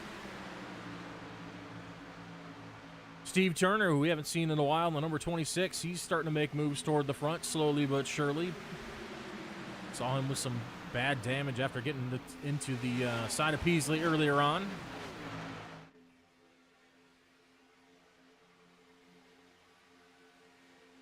And your defending champion has been lurking back here all day. You've seen this 11 kind of outside the frame of some shots. This Great Lakes Brewing Company number 11 is just hanging out at the back, waiting for something to happen, waiting for that right moment to start making that move. You have to wonder if he's got communications with one of the other drivers back here, and if we won't see a sudden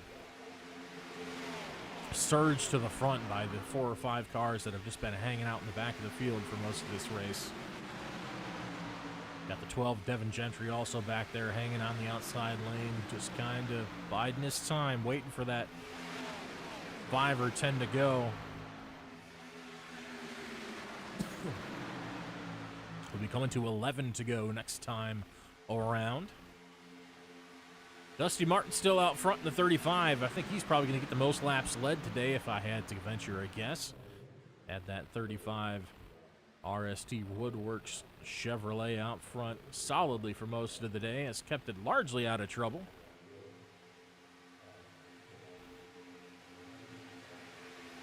But he's got some tough competition. We got Bennett Allen on the outside. We got a newcomer in the 26 finding his way to the front for, I think, the first time today. Massive push there from Turner to Allen. Allen's going to duck down in front of that bottom lane. He says, I'm going to take the safe route and just ride down here where I don't have to get pushed quite as hard. I can just ride this big stack of cars down here and not have to go for broke up top to try to maintain pace with only 2 other guys.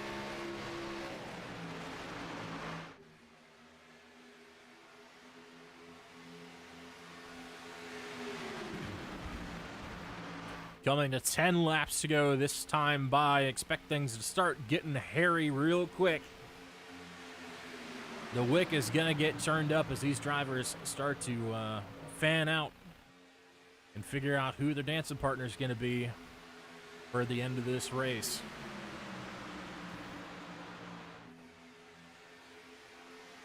Allen still up front, followed by Martin.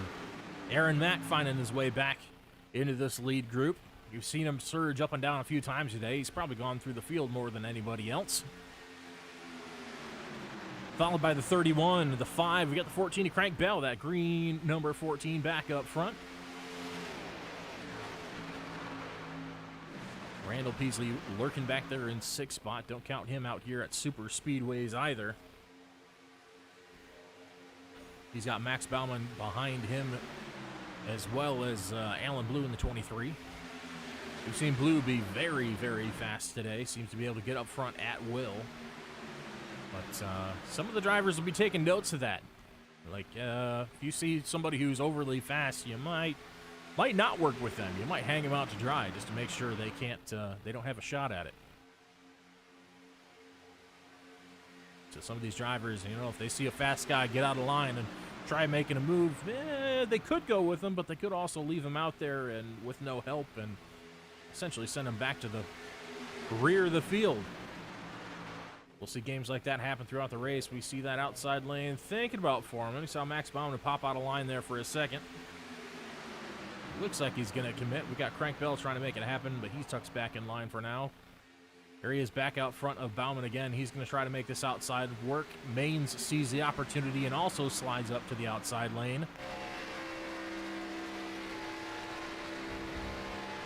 8 to go here at Daytona.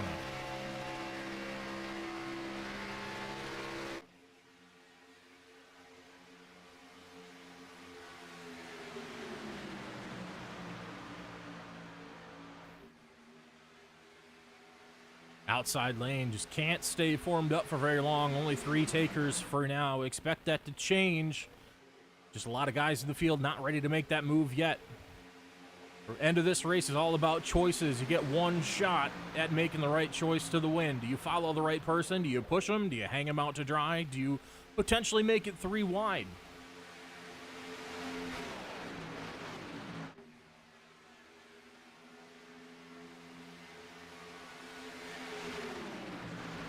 Like we said in the pre-race, this is just as much a game of luck as anything at the end because every choice you make could go very wrong very quickly depending on what actions the other drivers take because be sure you can't win this race by yourself.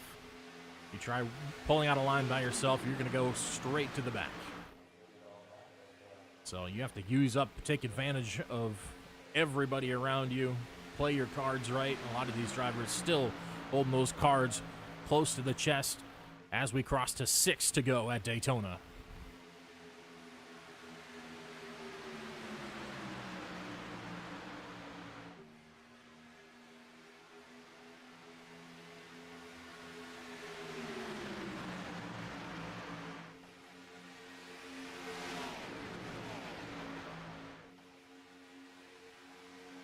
Outside line still hanging strong with 4 drivers. It's Martin back out front. It's not quite clear of that bottom lane. He thought maybe for a second he'd slide down in front of that bottom lane. If I was him, that's what I'd be looking to do. Not so. Couldn't quite get clear. He's got a half car length advantage coming through the tri-oval. 15 is going to close that. Not quite going to be there. 35 still leads this lap with Devin Mains. We mentioned a great pusher in that number 5. Keeping him out front on that outside lane.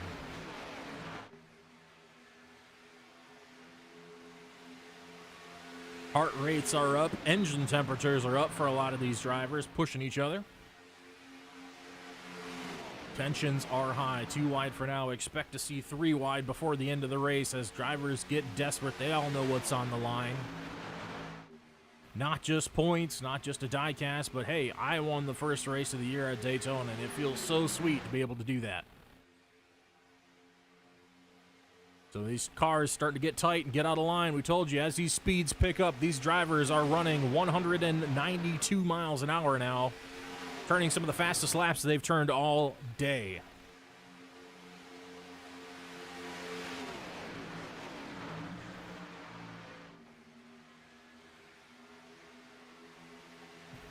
Things still racy. Oh, we get one shuffled out of line. Peasley on the bottom is able to get back in line. Still some manners at play as we come to 3 to go next time by.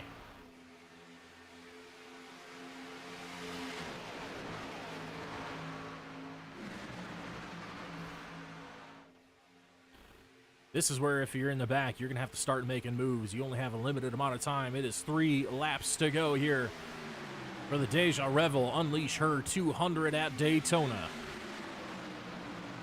Still, Allen leads the way, followed by Aaron Mack on the inside lane. Dusty Martin on the outside lane with Devin Mains pushing him.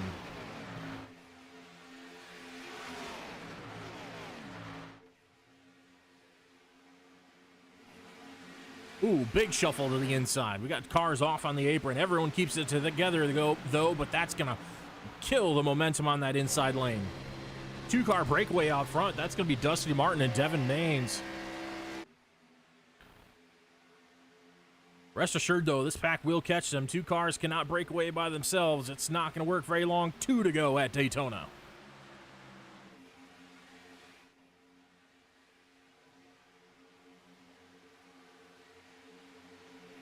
If we're going to have a caution, this has to be it. Once the white flag comes out, the next flag will end the race, whether that's the checkered or the caution flag.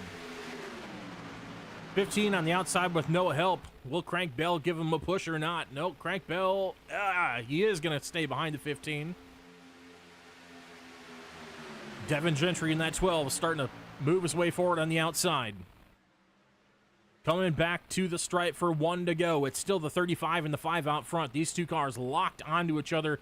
That 5 has been probably the MVP of the day for most of these drivers who have been the leaders throughout the day. If you've got that 5 behind you, you are going places. But he no longer has the 5 behind him. Mains makes the move to the outside with 1 lap to go. White flag in the air. Next flag ends the race. It's Mains on the outside. Car length and a half advantage over Dusty on the inside. No help. Everyone bobbling back and forth behind. Now Mains left with no help.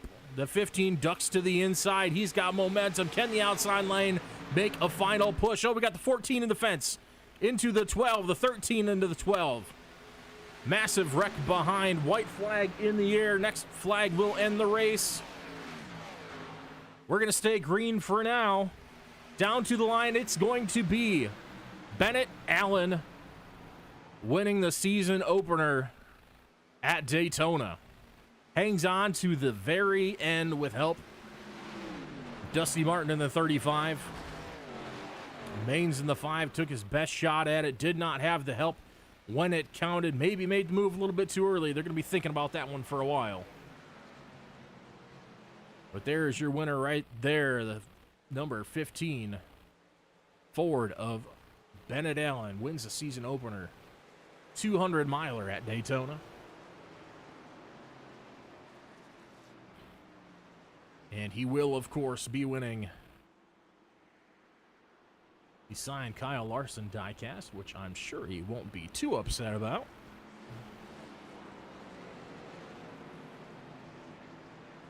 Thanks once again for Sugar Maple Designs for providing that for the league. Keep an eye out for several other giveaways from Sugar Maple throughout this season. Time for the number 15 to burn it down. Earned every bit of it. Kept the thing up front throughout the entire end of the race. Really did not see too much trouble out of this 15 all day. kept the nose clean, and put it out front when it counted.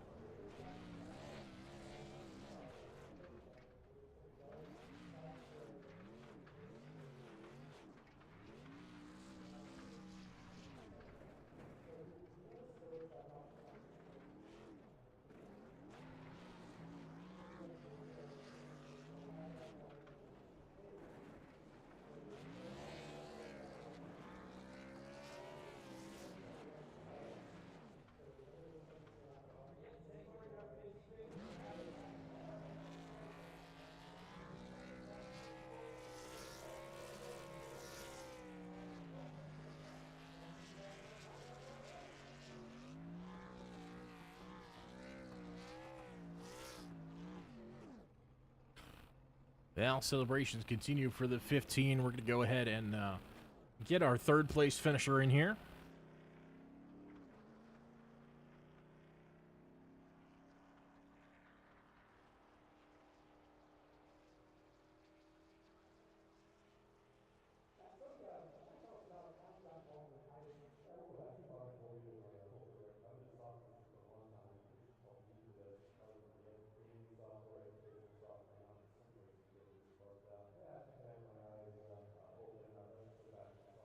All right. Gonna go ahead and get a word with the driver, the number 35, Dusty Martin, who led the most laps this afternoon here in the Déjà Revél 200 at Daytona. It was close, but no cigar for the driver, the number 35. Dusty, take us through the last restart there and what you saw from the cockpit of your race car, sir.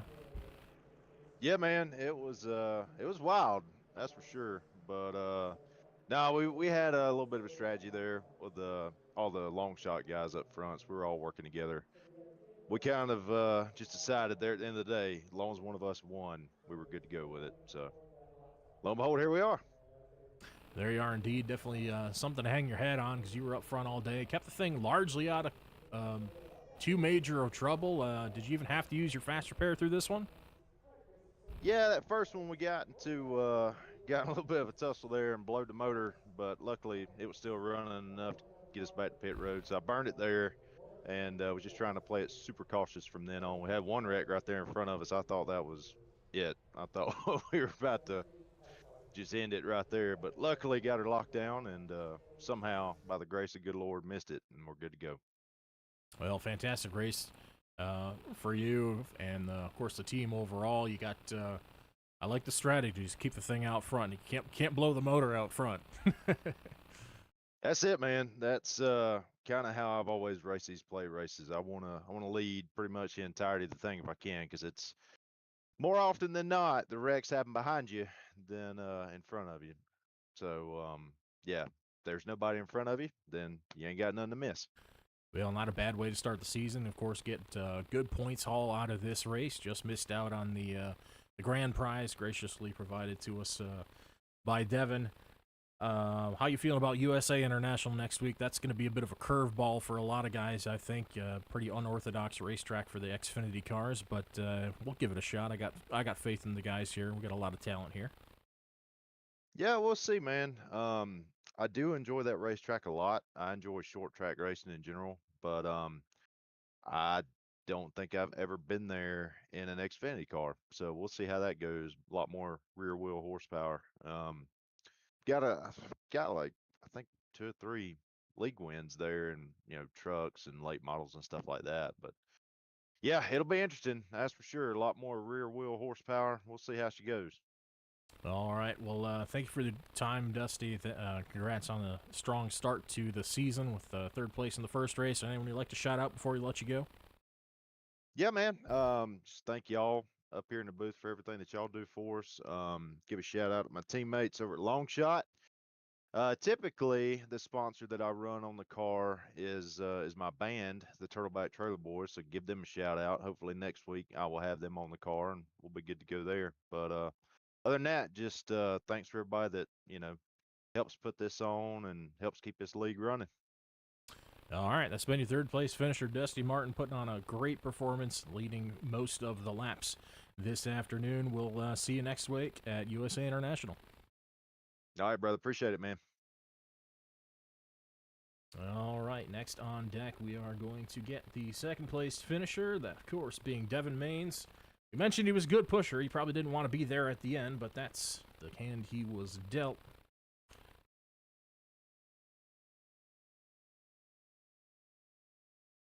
So we'll go ahead and get him queued up here.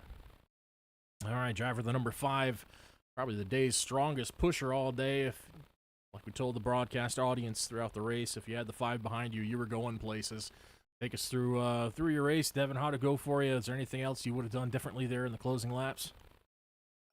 Differently, maybe. Well, probably not, because when I cut off the bottom to hop in front of Bennett, that was probably my only shot to get up front at the end there. And then I knew Bennett was probably going to cross me underneath at some point, and I'd have to react. But when he did, I knew if I cut across him, we were all going to die. So I was like, we're just going to ride this out and get at least a top 3. Super proud of the team for long shot. We controlled the entire race, like to plan. I think we swept the top 4. Poor Crank had to take one for the team. No, we executed that race flawlessly. Super happy for Bennett for getting that win. Kind of bummed I'm not getting the Larson die cast, but other than that, it was a great race. Yeah, that would have been. I was about to comment. I bet the driver of the 5 car probably wanted that signed 5 car in his collection, but. But one spot short, but still performance to be proud of tonight. You kept the thing out of trouble for most of the race, and like you said, your team dominated and controlled pretty much the whole thing. You and Dusty were almost impossible to pass throughout the whole thing. And like I said, that 5 was a rocket ship, and would anyone you got behind, you knew they were going places, because for some reason you just seemed to have the timing and everything down, keeping that thing cool. You never blew it up, unlike some other people. Yeah, I think Dusty blew it up in front of me. I thought that was the end of all of us. So, well, good recovery by you and him, of course. But anything you want to say before we let you go for the night? gotta think. Deja, I don't even know how to say it. Whatever that fancy photo company Randall brought in. Thank you to them for coming in.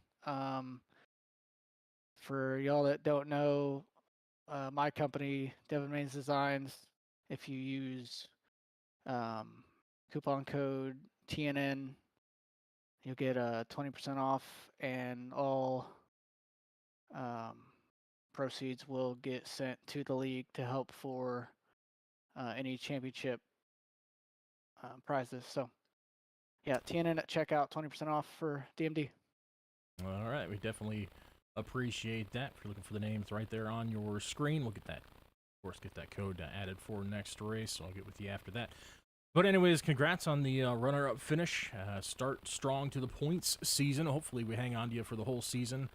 How you feeling about USA next week? We're gonna have to figure it out. I don't think I've ever ran an Xfinity car at that track, so we're gonna have to practice a little bit. It's probably gonna be nothing but chaos next week. It'll be good one to watch. All right, you heard it here. Good one to watch. Expect chaos, but hey, expect a good racing along with it. Here in these Xfinity cars, I know it's a favorite of a lot of the drivers. It's really a driver's car, and I think we got a lot of drivers in this series who are ready to take on the challenge. So we'll see you next week at USA. Congrats on the runner-up finish, and thanks for your time. All right, thank you. All right, that was Devin Mains. Now to bring in our winner for the evening, winner of the Kyle Larson Dark Diecast, courtesy of Déjà Revél Designs. Bennett Allen burning it down in the number 15. Your winner for this evening of the Déjà Revél, or Fancy Photo Company, as Devin called it. Bennett, you pulled it off. You were clutch in the bottom of the ninth, and you brought it home, making some pretty slick moves at the end to keep yourself out front, timing everything just perfect. How did you think you were going to be here at the end, or was it a bit of a surprise, and did things kind of fall in your lap? And just first of all, I just want to say huge thanks to all my teammates at Longshot Motorsports. we drove a heck of a race together, and a lot of good communication, a lot of good pushes, and I don't think I would have been up front without those guys. And just it's a lot of fun when you have a good group of guys to race with. But I don't know. My luck at super speedways for the last. I mean, I've been on iRacing for 5 years. So for the last 3, my luck on super speedways is terrible, and especially in league racing. And you know, I led a good amount of laps. I was up front. We were controlling the race, and with like 2 to go, Devin took the lead from me, and I was like, okay, maybe it's wraps, but I got a good push, and I cleared. I think it was Aaron on the bottom. It was either Aaron or Dusty. I think it was Dusty on the bottom. Or somebody, I don't remember. It's all kind of a blur now. But I cleared one of my teammates on the bottom, and I had the chance to go and get it, and I got it, and I'm just really happy that I got to win one of these and got my first win of the year. After my whole thing at Michigan last year, I'm glad I could get a real win, and then free of controversy, and hopefully we can continue to build on this, and hopefully go get a championship in a couple months. Yeah, maybe multiple championships. Is like you said, you guys dominated this thing as a team, and I think you're gonna come home with quite the team championship points haul as well. So that's great day for Longshot overall. But yeah, congrats on the win. That thing was that. I'm about out of voice here. I'm running on fumes. Calling the end of the race. You guys definitely mixed it up and. Didn't know what was going to happen for a minute there, and we happened to stay green at the end. I saw Crank go around and figured maybe that was it. They were going to call it off that turn, which, might have benefited Devin, but the thing went green. You got the position that you needed, and it's the rest of history, and you're able to bring it home. So congrats on the win. Like you said, your first of the season, breaking the ice. Hopefully that gives you some confidence going into the next few races. You got a healthy points lead right off the bat. And like I've asked everyone else, how you feel about USA International? I generally wouldn't press it this much, but it's such an unorthodox track for these cars, and I don't think anyone has probably experienced this car and track combo before, so it's going to be a bit of a wild card for everybody. Emphasis on the wild. Yeah, I love that kind of local short track racing, and USA is a really great track for like the Xfinity car and the truck.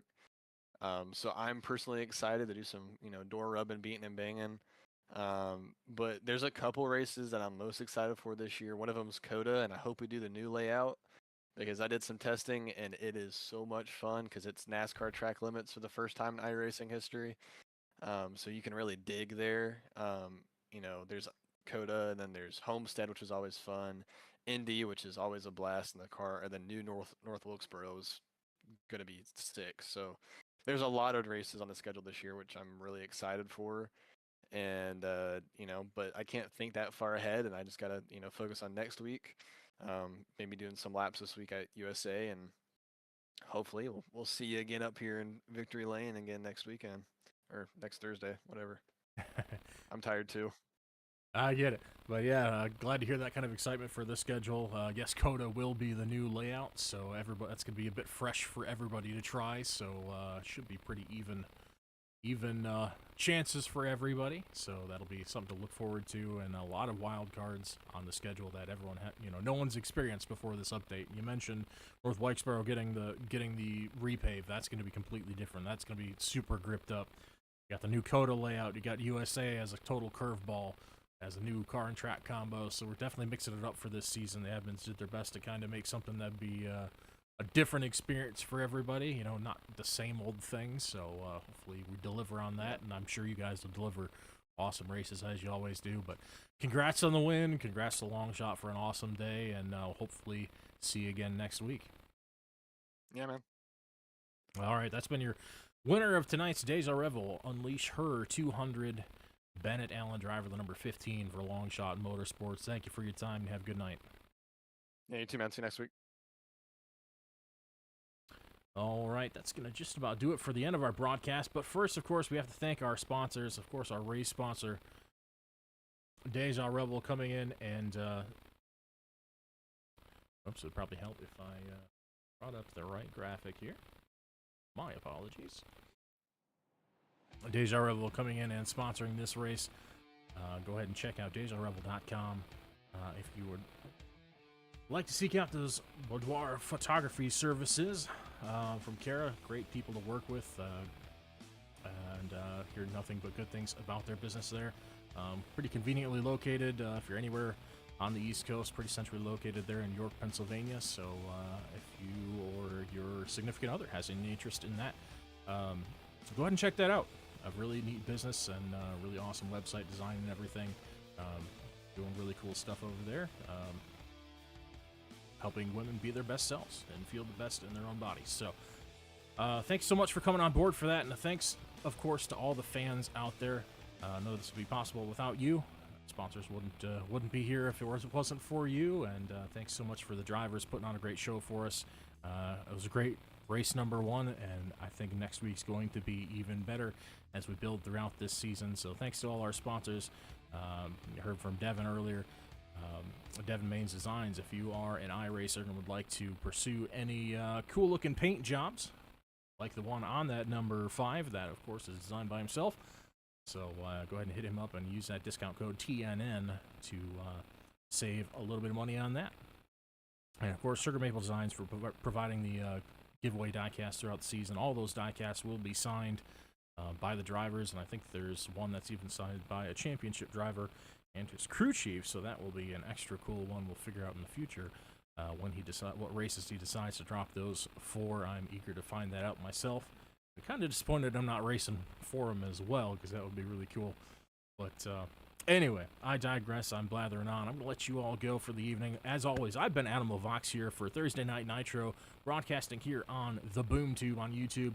If you do me a favor, if you're following along and like what you see, or you want to get to this broadcast easier next week, go ahead and hit that subscribe button and click that bell icon to be notified the next time we go live. As always, that's going to be Thursday night, right around 8:50 p.m. Eastern Time. Sorry, I'm losing my mind as well as my voice, so we're going to wrap it up as quick as we can here. But as always, we'll see you all next week. Thank you so much for following along. Thank you for being here with us, and we hope to see you next week.